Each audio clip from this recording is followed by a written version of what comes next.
Kuhusu Radio Maria Tanzania, ningependa kueleza yale ambayo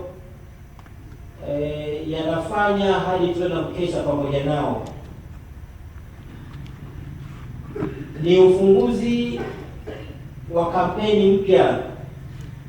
Kampeni hiyo mpya inaitwa Mama Tazama Mwanao, Mwana Tazama Mama Yako. Ni kampeni ndogo na ya kwanza. Radio Maria Tanzania inazo kampeni kubwa mbili. Ina kampeni kubwa inaitwa Kapla Mama. Hii hufanyika mwezi wa 10. Ina kampeni kubwa nyingine inaitwa Marathon.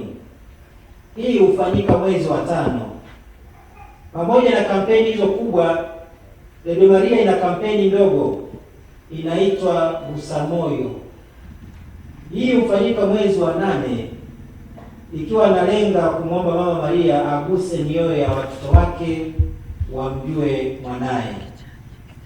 Na sasa kampeni ya Mama Tazama Mwanao, Mwana Tazama Mama Yako, hii ni kampeni mpya ambayo tayari imekwisha funguliwa, lakini inaambatana na mkesha ambao wameomba ufanyike katika jimbo kuu la Mwanza, na mkesha huu ndio huu naofanya. Kumbe tunamshukuru Mungu kwa nafasi ambayo kila mmoja wetu kwa namna yake amemjalia, ili basi tuweze tutulie kweli tusali. Ndugu zangu, tunaendelea na kipindi hiki cha Kwaresma. Kanisa linatuhimiza mno kusali. Kila mmoja atafute muda wa kusali. Kila mtu atafute muda wa kusali sala mbalimbali, na sisi tumejaliwa kupata muda wa kusali katika kituo hiki cha Hija, na nzuri zaidi kwamba tutakesha hapa.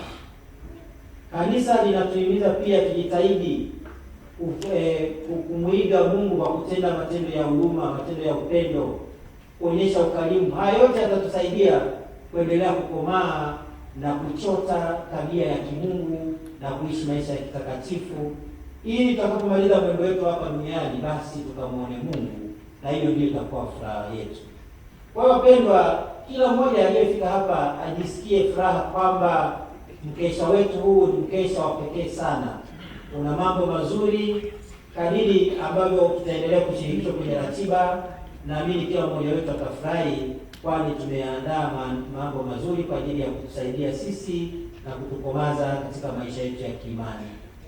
Mimi ninawatakia neema za Mwenyezi Mungu. Tuanze salama na tuhitimishe salama tukiwa na utajiri wa kiroho. Moyo wangu tulia, nawe kamo kuna utakatifu. Moyo wangu